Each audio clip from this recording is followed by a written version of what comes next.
Ladies and gentlemen, good day and welcome to the Fino Payments Bank Limited Q2 FY22 investor conference call hosted by Axis Capital Limited. As a reminder, all participant lines will be in the listen-only mode, and there will be an opportunity for you to ask questions after the presentation concludes. Should you need assistance during the conference, please signal an operator by pressing star then 0 on your touchtone telephone. Please note that this conference is being recorded. I now hand the conference over to Mr. Praveen Agarwal from Axis Capital Limited. Thank you, and over to you, sir. Thank you, Melissa. Good evening, everyone, and welcome to this earnings call of Fino Payments Bank. First of all, I would like to congratulate Rishi and his team for being the first payments bank to get listed on the stock exchanges. It's really a heartening moment, and the results have been quite remarkable. Would request Rishi to share his key highlights on the results, post which we'll open the floor for Q&A. And just from the management team, we have Mr. Rishi Gupta, MD and CEO, Mr. Ketan Merchant, CFO, and Sayantan Mitra from the investor relations team. Over to you, Rishi. All investors and analysts, thank you very much for taking time out for Fino Payments Bank first earnings conference call for Q2 FY22. It gives me great pleasure to take you through yet another profitable quarter and a half for Fino Payments Bank. In fact, with Q2 FY22 in greens, we concluded our 7th consecutive quarter in profit. Further, every quarter has been better than the previous for us, barring the 2 COVID-impacted quarters. Our Q2 FY22 performance is better than Q4 FY21 performance across all parameters, starting from throughput to transaction volumes and to revenues to profit. In fact, Fino is one of the unique fintech which is in this space where growth and profitability is both coming into this. The model by itself provides for it. With growth, the profitability comes along with it.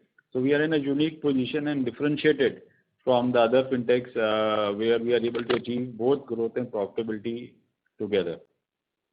India is witnessing a revolution as more and more payments-focused fintechs are gaining momentum and prominence. Globally, we have seen how fintech behemoths have become investor favorites. The risk-free model of fintechs coupled with asset and scalable structure is what provides comfort to investors. To top it, companies which demonstrate high growth command premium multiples as well. Fino Payments Bank is no different. It is a fintech built in India, built for India, rather for Bharat. By its unique nature of regulation, payments banks are not allowed to lend. And this makes the regulation itself similar to the model that fintechs hinges on. And when it comes to growth, Fino Payments Bank has demonstrated exponential growth over the last few years of its existence. Our CFO will take you through in detail through this piece in a while. Fino Payments Bank is a transaction-focused fintech which aims to cater to payments and banking requirements of emerging India. Typically positioned at the middle of the pyramid, comprising around 600 to 700 or 60 to 70 crores Indians. The payment medium used by segments of customers is very different from the ones that are preferred at the top of the pyramid by influent Indians. The way it works is we set up a merchant in a small town in a village across the country, some 800,000 plus which we have set up. This merchant, we convert that into a banking agent point. This is your typical neighborhood mom and pop shop. And the merchant in that, after conversion into a banking agent, does banking transactions for customers who come to his shop to buy some groceries or anything else. So by virtue of his presence in the village, because of his presence in which he is already known to the customers, there is already a relationship which a merchant has with the customer. The customer has trust to deal and engage with the merchant and give their money or do transactions. The merchant is able to bring millions of customers and crores of customers who are there across the country into banking. The merchant earns commissions in the process. His livelihood becomes better. He sees a better footfall in his village, plus his status in his community goes up because he becomes a banking agent or a banker. The customer in the process is able to get a lot of convenience, neighborhood banking 24/7 nearly, because the merchant opens up at 6, 7 a.m. in the morning, is there till about 10 10 p.m. in the night. So by virtue of his presence, he is able to service customers at very early hours or late in the evening when normally a bank branch would typically be closed. So because of this model which we have built up, as I mentioned earlier, growth and profitability comes together. To address this needs, Fino offers multiple products through the merchant network, which are specifically designed for this segment of target customers. Some of the flagship products of Fino Payments Bank include remittances, which is your urban to rural remittances for migrants who come from villages to work in your urban areas. Micro ATMs, these are small machines which are given to merchants to withdraw money from his own galla, which he uses for cash. And the micro ATM actually connects through the debit card into the NPCI platform, and a transaction is enabled. Aadhaar enabled payment system is another cash withdrawal product where he can withdraw cash through biometrics. Current account, savings account, cash management services, these are products which are offered to your NBFCs, MFIs, logistics companies, online companies, taxi hailing companies, wherever anybody wants to deposit cash across the country. Bill payments and host of other cross-sell products which are there. We are also in the process of bringing some new products largely around investments, which is your mutual funds and also international remittances. We recently have started to offer credit through some partnerships we have built up on NBFCs, where the risk of the credit is on the books of the NBFC rather than on the bank. So from our presence and deep presence in the payments as well as in the liabilities business, we are actively now getting engaged more on the credit as well as on the investment side. So our endeavor is to be a platform for customers for rural India or for Bharat, where they can come and get all kinds of financial services across the gamut of products, whether on credit, whether on liabilities, payments, or investments. The revenue model in each of the products for us is different.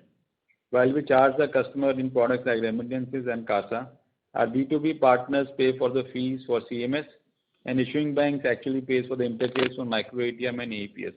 So the burden on customers is not much as far as charges are concerned.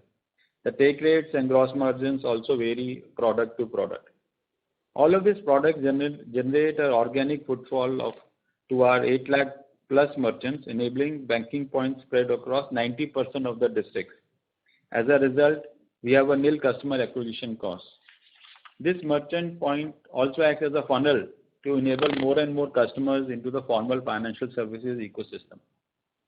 All these customers become familiar to the ecosystem over a period of time. The merchant attempts to upsell a savings account of Fino to them. This is where the customer journey in the digital financial ecosystem commences.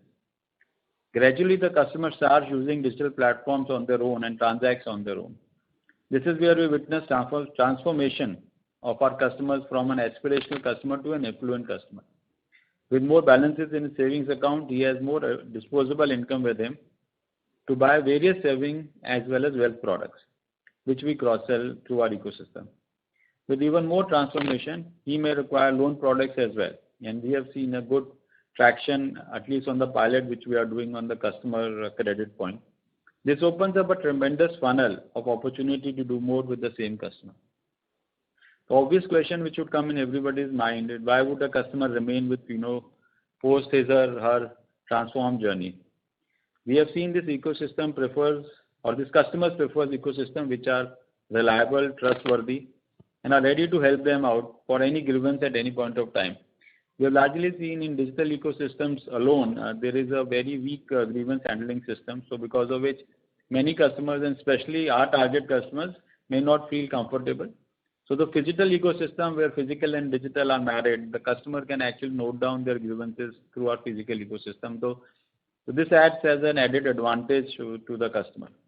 With our merchant points ubiquitous till the last mile, they act as the trust points as well as for these customers. And even in the digital world, not everything will be fully digital. The perfect world will have more digital as such.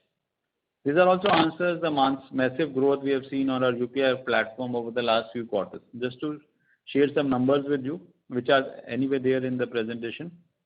From 1164 throughput in H1 FY21 of UPI to 5854 throughput in H1 in FY22. our UPI throughput has grown by more than 4 times in the last on a year-on-year basis in H1.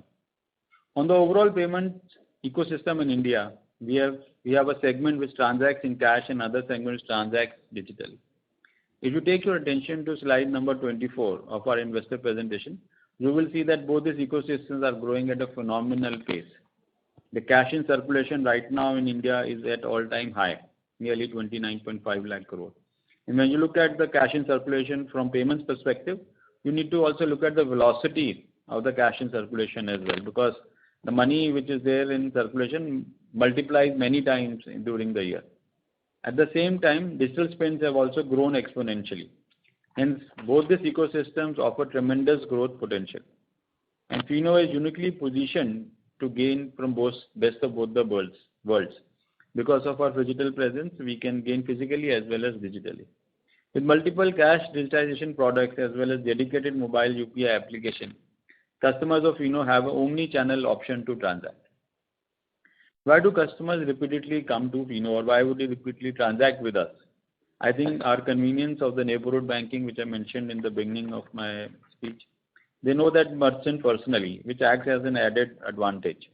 The trust on the brand, it's an RBI licensed bank which facilitates the services.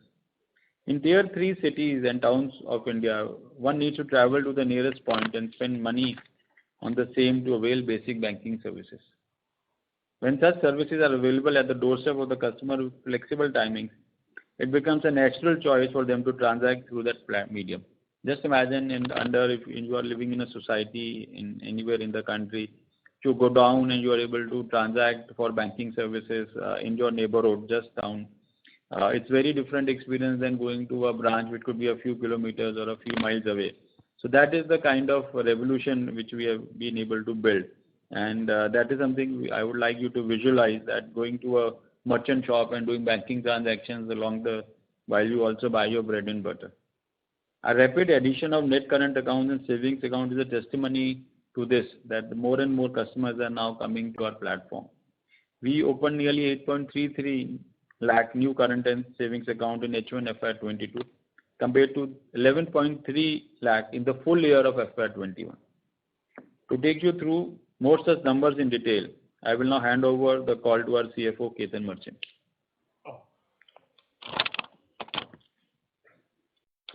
Thank you, Rishi, and thank you, Praveen, for the introduction. Very quickly, a warm welcome to everyone who's on the call. Rishi already mentioned about our business model, our trajectory which is going, and Praveen mentioned about our result as well. I'll just start off with what I think Fino is. For me, or for all of us here in Fino Payments Bank is a fast-growing, profitable fintech, a very unique proposition. Fast-growing, and I'll dovetail into the numbers, and a profitable as well. Why is Fino a unique story? Let me try and answer this, through our revenue trajectory. In FY17, which was our first year of operations as a payment bank, we earned a revenue of rupees 171 crores. This kept on growing every year, and by FY21, our revenue was 4.5x of FY17 at 791 crores. This translates into a CAGR growth of 45%. But it's not about numbers. I'll just take everyone through the evolution of Fino products. If you go to slide 9 of our investor deck, it captures in FY17, BC banking and remittance were our mainstream of businesses whilst we were doing else. By the time we came to FY19, the innovation at its core, and Rishi earlier alluded towards the micro ATM and AEPS, that had taken momentum and were around 20% of our revenue. When we come to FY21, the growth of the normal BAU products were there, and we also evolved into new products, subscription-based CASA and CMS, which were 11%. As we speak in H1, 11.4% of CASA and CMS, that was the percentage of revenue. It has increased to around 16.8%. So this is the kind of innovative products which we are essentially bringing out. The most heartening thing is, even in the current year, as I said, our revenue has grown by 36% YOY. All our product segments are showing very healthy growth. A larger part of growth is being driven by some of our high margin products, which I just explained about CASA and CMS. On an average, on a daily basis in H1, we opened around 6,000 new CASA accounts. That's the kind of trajectory which we are looking at in terms of our CASA growth. In addition, it's not only about opening an account, but the spend on every transaction through a Fino debit card has increased by 6% in H1. And also, we have achieved 75% of our transactions in H1, what we did in CASA in full year 21. It was 2,156 in FY21, 2,156 crores, and in H1 we've achieved 1,623 crores. That is the growth which we are looking at. Throughput on CMS grew by a whopping 185% YOY. This is on the back of some of the new mandates which we've got on. Thus, this is what growth means to us. Our mature products, as I explained in the evolution of our journey from 17, continue to grow around 25%, and whilst our new products are growing at 80% YOY. For us, it is also about investing in growth. In this year, in H1 to FY22, we've added 120 new employees. We have done it in some of our geographies where we want to expand as well. It was a conscious call to deepen our presence across geographies in East and South, which are our growing geographies, like West Bengal, Orissa, Telangana, Tamil Nadu, Kerala, Assam, Chhattisgarh, is where we've added. In addition, we've also, putting resources for digital place as well. We are growing our in-house technology digital team as well. Despite all of this investment which we've done, our profit has grown by 73%. Also, despite the additions which we have done in our revenue count or in our employee count, we have improved our revenue per employee from 29.5 lakhs in FY21 to 32 lakhs for Q2 FY22. This is an annualized number. Overall, in Q2 FY22, our transaction income has grown by 32% in old channel and equal 35% in open banking channel as well. Our gross margin for our own channel essentially is around 45%. On the take rates, we have a take rate of 0.6 in Q2 FY22, which is largely range bound.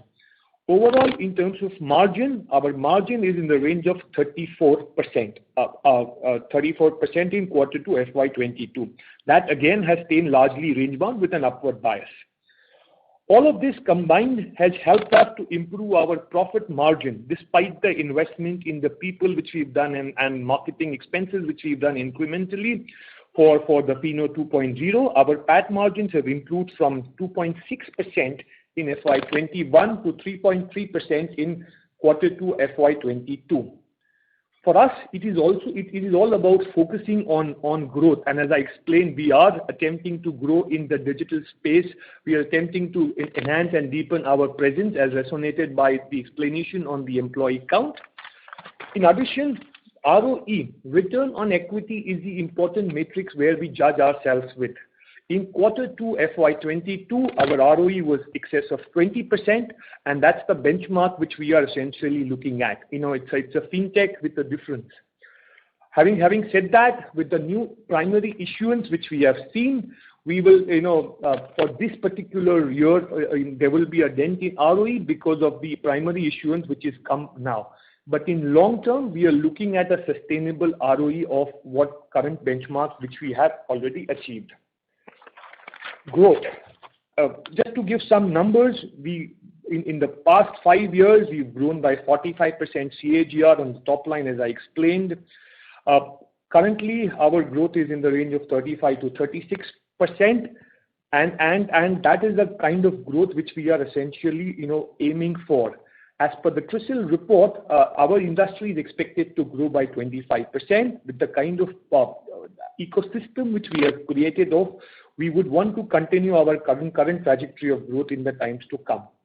on a very simplistic basis, on an exit run rate of September 2021, if we annualize the revenue, it crosses over 1,000 crore plus, and the PAT margin on that should be around 4%. So that is it from my side. Praveen, I'll hand it over back to you, and happy to take questions between myself and Rishi. Thank you. Ladies and gentlemen, we will now begin the question and answer session. Anyone who wishes to ask a question may enter star and 1 on their touchtone telephone. If your questions have been answered and you wish to withdraw yourself from the queue, you may enter star and 2. Participants are requested to use handsets while asking a question. Ladies and gentlemen, we will wait for a moment while the question queue assembles. To ask a question, you may enter star and 1.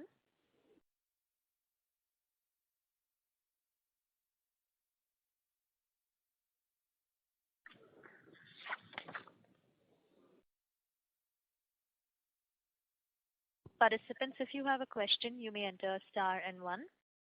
We have the first question from the line of Sharon Samuel, an investor. Please go ahead. Thank you. I hope I'm audible. Yes, Mr. Samuel, please Yes. go ahead. Congratulations to the Fino team for the excellent results, better than really expected. And the listing could have been better, but the market takes some time to recognize new business models. No worries on that. My question is to understand if Fino has any plans to establish its own insurance and AMC company. That is one. Second, is there any merger plan with Paytech amalgamation or merger? What other is that in mind? Thank you. Thank you, Mr. Samuel, and thank you for your kind words. On the insurance and the AMC, as part of our strategy, which is called DTP, where we focus on distribution, technology, and our ecosystem is more on partnership. We believe in leveraging each other's resources and strengths. I personally believe insurance and AMCs, there are a lot of good companies and platforms which are available in the country. So we want to continue to be distributors and sellers of insurance and AMCs rather than manufacturers of some of the products. While we have customer insights because of our deep engagement with the customer, those insights are actually shared with the insurance and the AMC platforms. And on the basis of that, some of the products we are able to specifically manufacture for us, and we are able to sell it through that process. So for us, we will continue to work with other AMCs and insurance companies rather than setting our own. Coming to your second question on Fino consolidation or the merger of Fino Paytech with Fino Bank, that is something which will trigger in June of 2022 when we complete our 5 years of operations. So at that point, and this we have already stated, we will be looking at the merger of bringing Fino Paytech at the bank level, and it will be a kind of a reverse merger subject to the approvals from the regulators and other NCLT and other regulatory bodies. Thank you. Thank you. Thank you. Ladies and gentlemen, to ask a question, you may enter star and 1. We have the next question from the line of Ravi Singh from Motilal Oswal Asset Management. Please go ahead. Yeah, thank you. Congratulations for the listing and good second quarter. So my first question is on the breakup of the OPEX. So we have 1Q data from the RHP in terms of the merchant payouts. From the OPEX, what was the breakup from the merchant payout in 2Q this year and 2Q last year? So Ravi, if I understand your question right, you're looking at the variable cost which we have in terms of the merchant and distribution payout which we do, right, which constitutes broadly around 70-72%. Yeah. Are you alluding towards the changes which happen between a quarter to quarter? Because that will be a function of the product which has evolved off. So overall number is fine. In 1Q from RHP, I have total OPEX of 200 crores, from which 145 was merchant payout. This quarter, total OPEX was 230.8 crores. How much of that was merchant payout in 2Q? So on the total OPEX, which is the merchant payout, essentially for this particular quarter is 161 crores or 160.8 crores is the merchant payout which is there for this particular quarter. Okay, fine. And do you have number handy for the last year second quarter? Last year second quarter was around 112 crores is what was the distribution or the product cost or the distribution payout which we had. Okay. And second question, generally in the trends on the throughput in the micro ATM and AEPS on the slide number 44 where you have given quarterly trend. So 1Q was impacted by the second wave. So can you throw some light in terms of the movement from 1Q22 to 2Q22? What drove the reduction while there is momentum in other businesses? Micro ATM and AEPS throughput, what was the reason of decline? So, Ravi, in terms of the throughput of micro ATM and AEPS, in quarter 2 it is 13,068, vis-a-vis 14,655. I think out here it is also a function of what is happening essentially in the market outside. It is also a function of the balance which we are doing between our take rates and our margin and what the rest of the industry is doing of. Just to give a perspective, is it a seasonal kind of a thing or is it a permanent kind of a reduction which has happened out here? Our understanding essentially is no, because the momentum and the trajectory which is there is going good. As we speak until the October trajectory was higher than what we are seeing out here. So it is driven by two things. One is market, the other one is the balance of take rate and the margin which we are doing through, and from a long-term perspective or from a quarter 3 perspective, it seems to be recovering quite well. Understood. Thank you. I'll get back into it. Thank you. Participants, if you have a question, you may enter star and 1.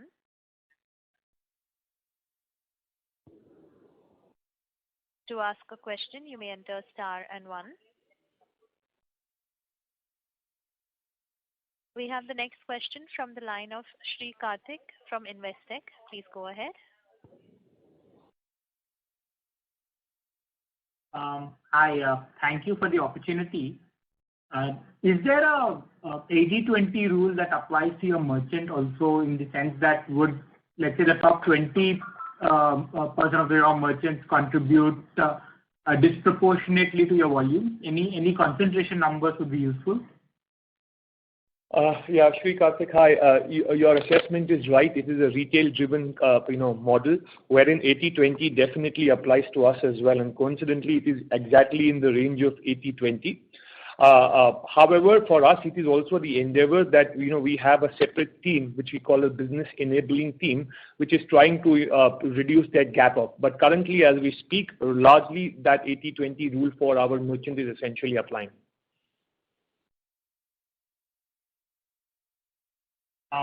Thank you. The second question is, while you try to explain to us as to how a digital business model can coexist in a digital world, more particularly in the case of domestic remittances, isn't UPI, as UPI gets more widely accepted into the hinterland, would that not pose an immediate threat to the domestic remittances business? So domestic remittances business has two legs, which is there. One is the leg of cash digitization, which is the person in the urban, they earn money in cash and they go to a merchant point and deposit the cash with the merchant, because he doesn't have money in the bank, because the company or where he's working doesn't transfer money or salary into the bank account, or he's a local hawker or somebody who earns money in cash, so he only has cash. So the first leg of domestic remittance is that he goes to a merchant point in, say, Delhi, Bombay, and deposits money with the merchant. The second leg is when somebody in his village, his wife or his son or daughter, goes to a merchant point again and withdraws the money through a debit card or a Aadhaar-enabled payment system. So right now we have not seen any impact of UPI coming on this, both the legs of the businesses, whether it is at the deposit side or at the benefit side, because UPI is more of a smartphone digitized cash model where the money is in the bank account and smartphone. And as I mentioned in my opening remarks also, there are a lot of apprehensions that people are having, because of lack of grievance handling, and if the money gets stuck or any other thing, people might not move into that process. Having said that, on the rural side, as I mentioned, we have seen a 4 times growth in our UPI business for people who have already moved on to our CASA account. So when we open up a CASA account, this is a subscription account which is there. A customer pays a small sum of money. On account of that, he gets a platform for 1 year, including the debit card. And in that process, he can pay for debit cards, he can use the debit cards, he can do UPI transactions. So right now, we have seen that digitization of cash as well as withdrawal of cash is largely in this far as the remittance is concerned. In future, UPI will definitely see, and we are also pushing that agenda for our customers, because our model is more on the subscription savings account. So we want people to open more and more accounts with us, and through that platform we get a fixed fee, and that fee then can take care of UPI transactions and can help us to cross-sell our customers. So we don't see UPI as a threat to our business, especially on the remittance side, but more of an enablement for us to do more with the customer digitally as well as on cross-sell. Thank you. And then if I may, just one more. From a competitor/peer benchmarking perspective, what we notice is, for example, there's one more other listed entity called DigiSpice, which is also claiming to have like 8 lakh merchants. Then there are players like Neogen and then PayNearby, each having like at least 15-20% market share in the micro ATM, Aadhaar-enabled payment systems, etc. So whom do you internally benchmark with when you're comparing yourself on various product categories? So when we look at ourselves, as a bank. So we have ability to manufacture as well as cross-sell other party products. And compared to the names which you just mentioned, they are just distributors. They are API partners for a bank. We also have somewhere around 45-50 API partners who are a part of our open banking platform. So they use our platform for remittances as well as micro ATM and APS. We are just benchmark on some of our products with banks like RBL, IDFC, Yes Bank, IndusInd Bank, who are the owners and of products.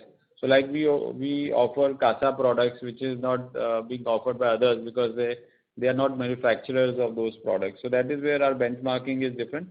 You can also say that our nearest competition could be in the payments bank space is Airtel Payments Bank, which is also doing similar businesses, especially on the remittance and the CMS side. But our unique proposition on APS, micro ATM, and CASA is different because we also issue physical debit cards. Thank you. And the last question, our tax rate has been 0. Any reason why?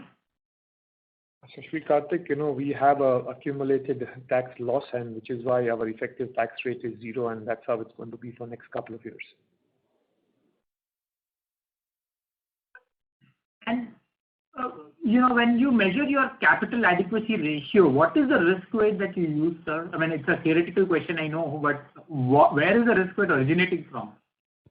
Yeah, Shri Karthik, it's a good question. We do not have any credit risk emanating on our book, and it's not an asset based business. This is a very asset-light business, but as per the regulatory norms, the fixed assets or the technology investments which you're essentially doing also, all the fixed assets have also to be risk weighted off.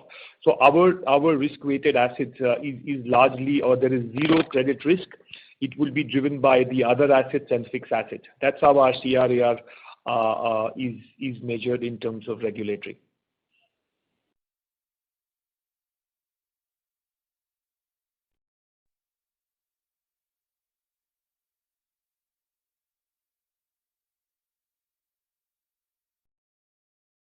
Participant, Hello? Mr. Karthik, do you have any more questions?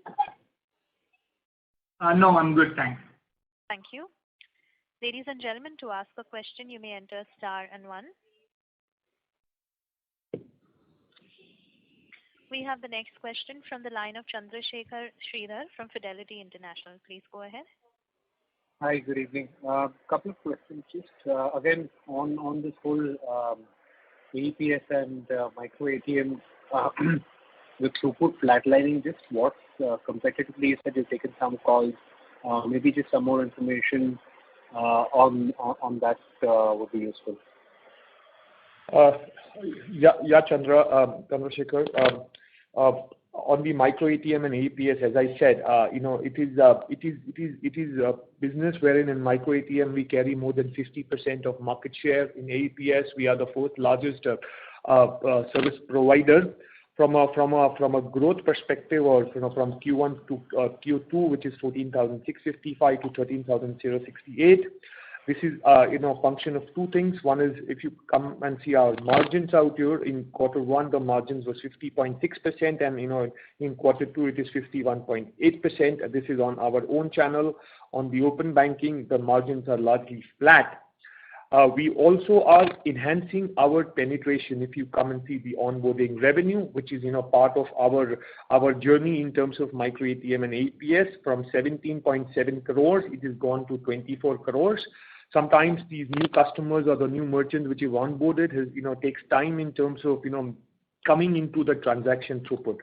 From an overall long-term standpoint, micro ATM and AEPS transactions are very integral part. In the past, we have grown over 200%, of this thing. We were the pioneers of this product, and we've grown over 200% CAGR. Year from year on, as I mentioned in my earlier thing, we're looking at a BAU kind of growth, which should be anywhere around 20-25%. However, endeavor is to get more and more micro ATM on our banking platform, which will enable us to grow irrespective of how the market share. So there are two ways. One is market growing, and the other way is we getting more merchants onboarded for this. So that is our kind of strategy. As regards to margin, we will just look at it based on how the market is behaving it off. If someone goes and does too much of undercutting, we will take a very optimistic and a cautious view. How do we want to play around? Currently we do not feel the need to go completely disruptive in terms of our margin, which are very healthy, as I said, in 51.8 for our own margin. So we are waiting and watching. And as I said, quarter three beginning for this one has been, for micro ATM and AEPS, has resonated our view in terms of the growth which can happen with maintaining a balance between volume and margin. My understanding is that device prices have gone down pretty significantly here. So, basically it's not very difficult for somebody else to flood the market with the device. Is that something fair to assume? Yes, Chandrasekhar, this is increasingly becoming a commoditized product as well. But however, it's not about, someone earlier also asked the question difference between the fintech players and us. One point which we have to essentially note is for completing the transaction, you require an underlying banking platform as well.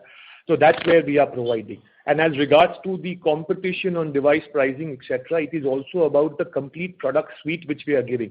For us, a micro ATM or AEPS merchant or the distribution point, they can essentially also open in CASA and augment their income more as compared to only other fintech player wherein they are going by the price war. But your understanding is right. Yes, there is a sort of a device price reduction which has happened, and that's how the market is looking at. But at the current stage, with what we are seeing over last 2-3 months, we will continue our long-term strategy to grow micro ATM and AEPS in a balanced way. Sure. And there's been a change in the accounting policy, I think, which you're using. I think the margins now include the depreciation has been shifted into segmental numbers. Is that correct? Yeah, so there is no change in terms of the PAT margin. What we've essentially done, last year also, we continue to depreciate all the devices which are less than 5,000 in the same year. Earlier, it was shown in the different line, which was shown in the depreciation line. From a prudence point, we have started including that over the line as well. So from a PAT margin perspective, nothing essentially changes. From a profitability perspective, nothing changes. We are not amortizing anything. Earlier also, we were expensing it out. Now also, we continue to expense it out. It's only between the classification, wherein earlier, full year, a depreciation was shown in that line, and now it is being shown in the product cost line. Sure. Just a couple of more questions. One is just on the remittances side. There seems to be a drop in both the own and the API channel margins. What's driving that? And then just on the CASA side, is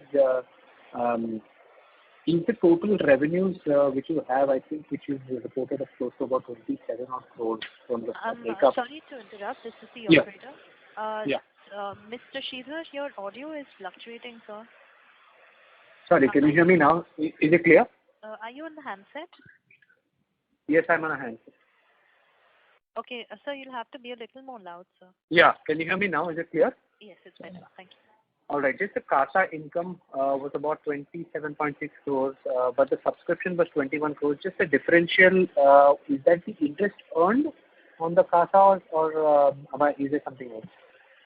No, there are two kinds of things which happen. Whilst majority of our CASA accounts are coming from subscription based, there are some traditional CASA accounts as well. So the growth is what we are looking in subscription. In addition, you're right. We pay 2.75% on our saving account balances and 0% on current account balances, and we essentially deploy it in GSECs and market securities and FDs as well. So there is a margin of somewhere around in the range of around 150 basis points out there as well. So it's a combination of all of three. Right. So you basically made 7 crores in the quarter from interest earned, and the 21 crores is basically subscription. That's broadly. It will be combination of one more factor, as I essentially said, is that one is the subscription base, the other one is the charges which we are earning on the erstwhile old CASA, traditional CASA model which we are running, which is not a big component, but in the range of 15%. And the third one is the interest revenue which we are earning from the balances which we are deploying. So there are three components to that. Sure. And then just on the fall on the margin in both the open as well as own channels in remittances. Sorry, Chandrasekhar. What is your question now? No, I was just saying that your gross margins, on the remittances on your own as well as API have fallen. While they're up sequentially, it's just down YOY. Just take us through what's happening with that, please. No, I think, remittance over last, 18 months, this is one of the products which is, been impacted essentially by COVID. Or maybe this is the only product for us which got impacted. And as is evident from the throughput, if we can see on the slide 45 of our investor deck as well, in the lockdown, there was a reverse migration which, essentially took, people back to their respective territories, etc. So remittance has been a recovery phase not for us, for all players, because the reason which I just said. Coming back to the margin, remittance is highly commoditized product. Okay, so from a quarter 1 FY21 to quarter 2 FY22, for us, it is quarter 2 FY22 20.6% of the margin which we are looking at. But for us, remittance is an entry product. Remittance essentially binds us with customers. It gives us a cross-selling opportunity. So that's how we are looking at remittance in all possible manner. Remittance and cross-sell is really an essential aspect. Also, in terms of our remittance, it's a combination of what we do on our own channel and what we do on our open banking channel as well.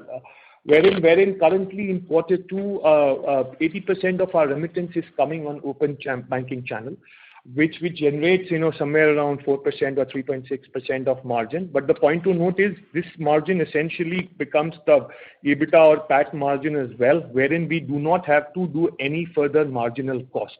So is there a strategic reason? Is there a movement? Is there a directional change expected into the margin of remittance? I do not think so.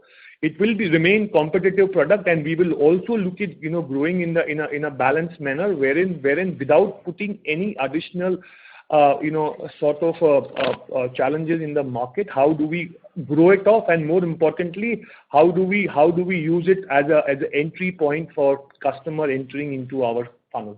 Just to add to what Ketan is saying, is that also the margin which is there is a reflection on the value of remittance which is there. So if you have a 1,000 rupee remittance, it has a separate value and a separate margin. If you have a 2,000 rupees, 4,000 rupees, so margin varies depending on the value of which bucket has done more value of transaction. So there is Chandrasekhar, there is no real reason why there is from 3.8 to 3.6.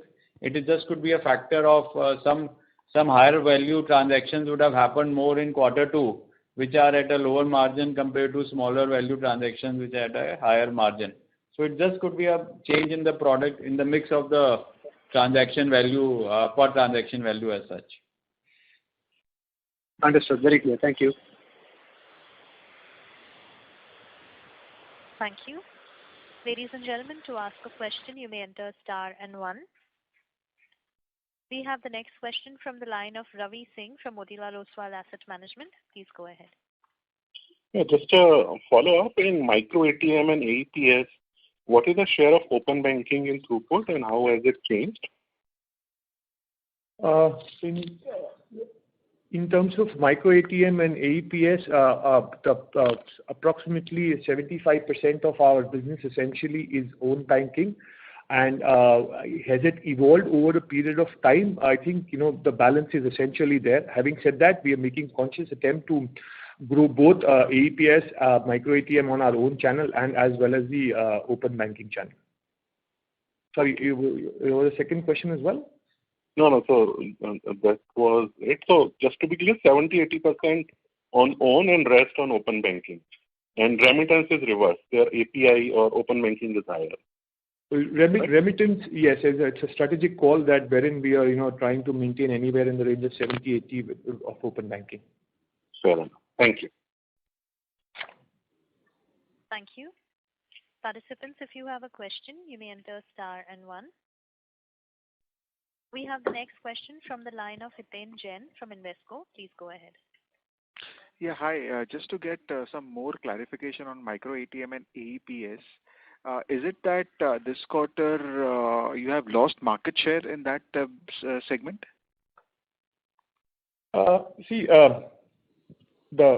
This quarter, yes, there has been a reduction coming out. In terms of the market share, we continue to be above 50% of the market share. It is also a function of geographies. In certain shares, in certain geographies, the market has overperformed us. In certain geographies, we have also overperformed market. But yes, indeed, it is a function of reduction in overall cash withdrawal or in this particular industry, and in certain cases we've also lost market share.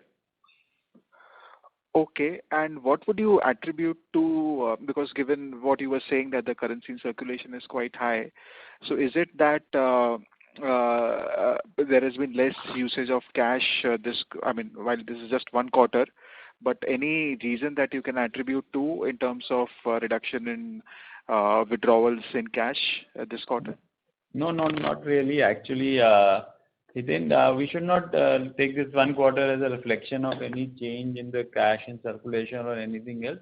It is largely a factor of some more aggressive pricing done by some of our competition, where Ketan mentioned earlier that we wanted to balance it between the margin and the price as such. So this is just, I would say, an aberration. We should see Q3 coming back to a higher level from these current levels. On cash on circulation, the cash on circulation has gone up and continues to be quite active.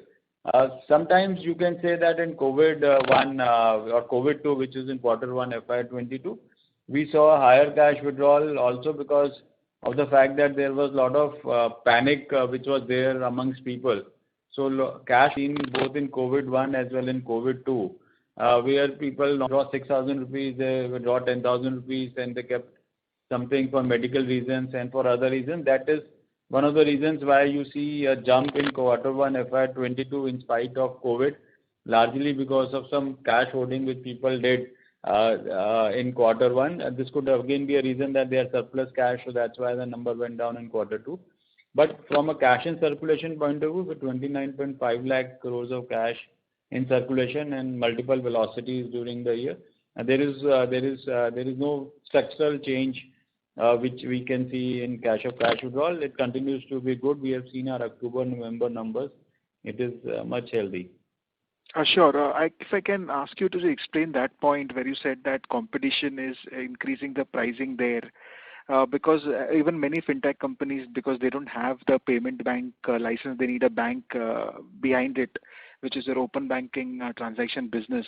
So what is this competition that you're talking about? So these are largely your open banking partners who are there with other banks. So they are so there is a device and then there is a charge or a cash or a commission to the merchant. We saw some aggression with 2-3 players in this last quarter, where they went around giving devices for free and also started to give a much higher commission to merchants as such.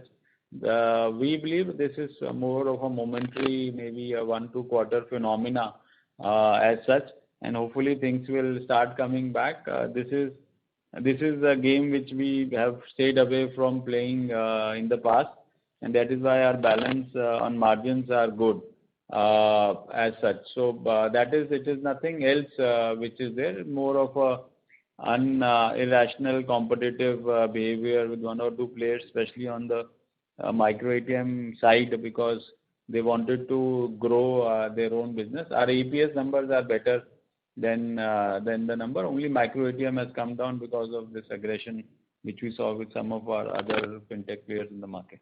Yeah, Hiten, this needs to be looked at in the context of the own channel transaction margin, wherein we have maintained. We were at 50.6% in Q1, and now we are at 51.8%.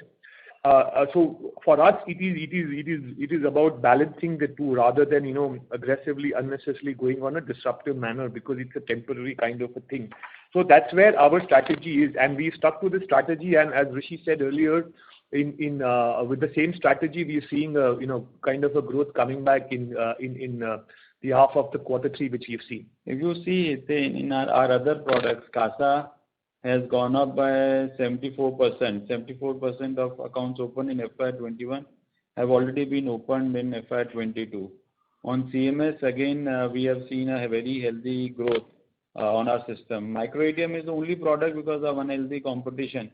We have stayed away from there. In remittances, again, you see there is a big growth coming from Q1.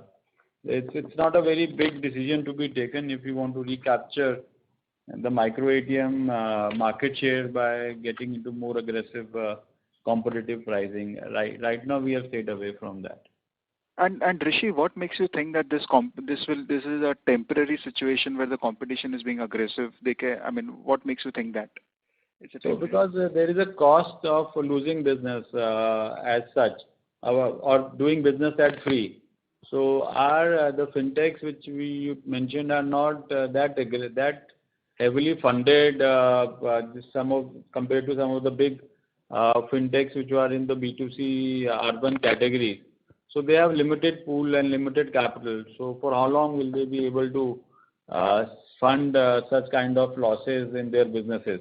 And after some point, when they will see that there is no material benefit which is coming to them, then they will obviously move back to a more rational pricing as such. Having said that, we are also not sitting idle and not doing anything. We are also going and especially targeting some of their markets where we feel there is more aggression as such. But this is more of a temporary phenomena. At least when I look at this number, it will definitely go up in Q3. Hiten, on some statistics out here, and we have been pioneers in this micro ATM business. What we started off, and as I said earlier, from FY19 to FY21, we grew this business by 203% CAGR. So in that cycle also we have seen, this is not the first cycle which we are essentially seeing where there is a price disruption which is happening. And our team's endeavor to tackle this, because of we being the pioneers and we've seen some of these cycles earlier, gives us the right confidence that we'll strike the balance in this particular micro ATM APS throughput. Great. Just last question. That is, while obviously there is no credit risk on the balance sheet, but in 2Q21, so the previous quarter of last year, we had some 3 crores of provisions. So what was it related to?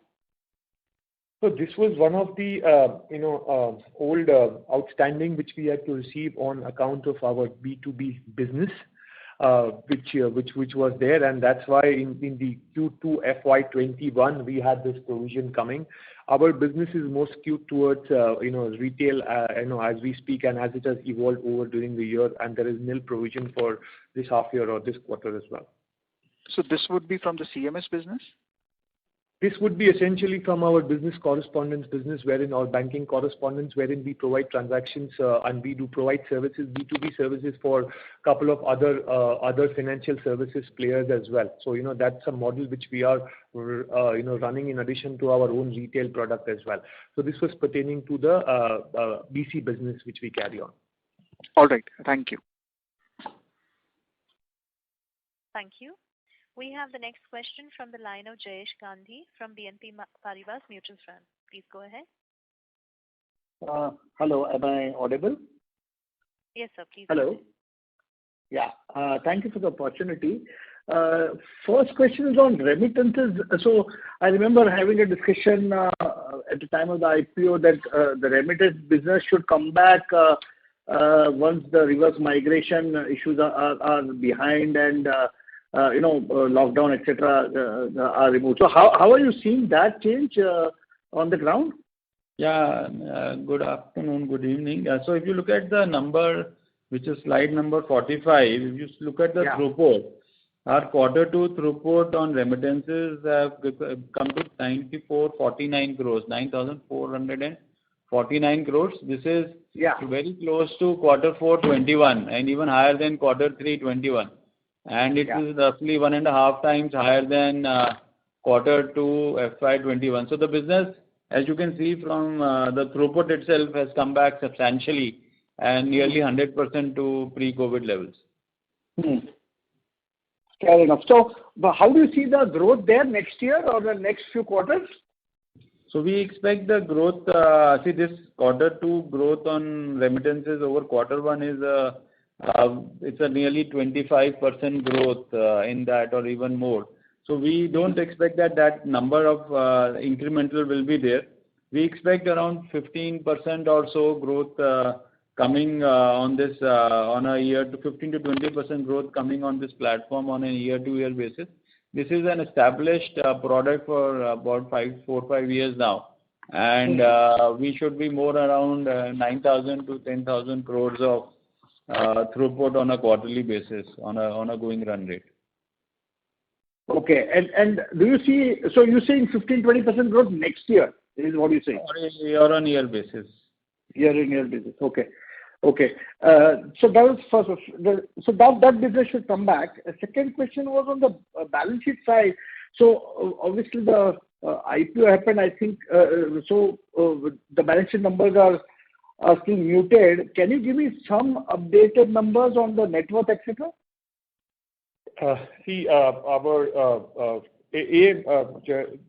Jayesh, this is not a balance sheet business, as I'd explained earlier as well. Our net worth, excluding the primary issuance of 300 crores, was in the range of 160 crores. With the 300 crore issuance, we're looking at a net worth of somewhere around 460 crores. 460 crores. No, fair enough. So I guess where I was coming from is that you mentioned in your opening remarks that you have 20% ROE and your target is to achieve 20% ROE going forward. How quickly can we achieve the target? Yeah, yes, 20% is our September quarter ROE. I also mentioned it off that with the primary issuance happening for this year for FY22, the ROE, whilst the growth momentum is expected to continue, ROE we are looking at a 20% plus ROE in from a 22, 23, and then that onwards that way. So it was from an overall deployment perspective or the effective utilization of cash, we have planned in terms of next 12 to 18 months.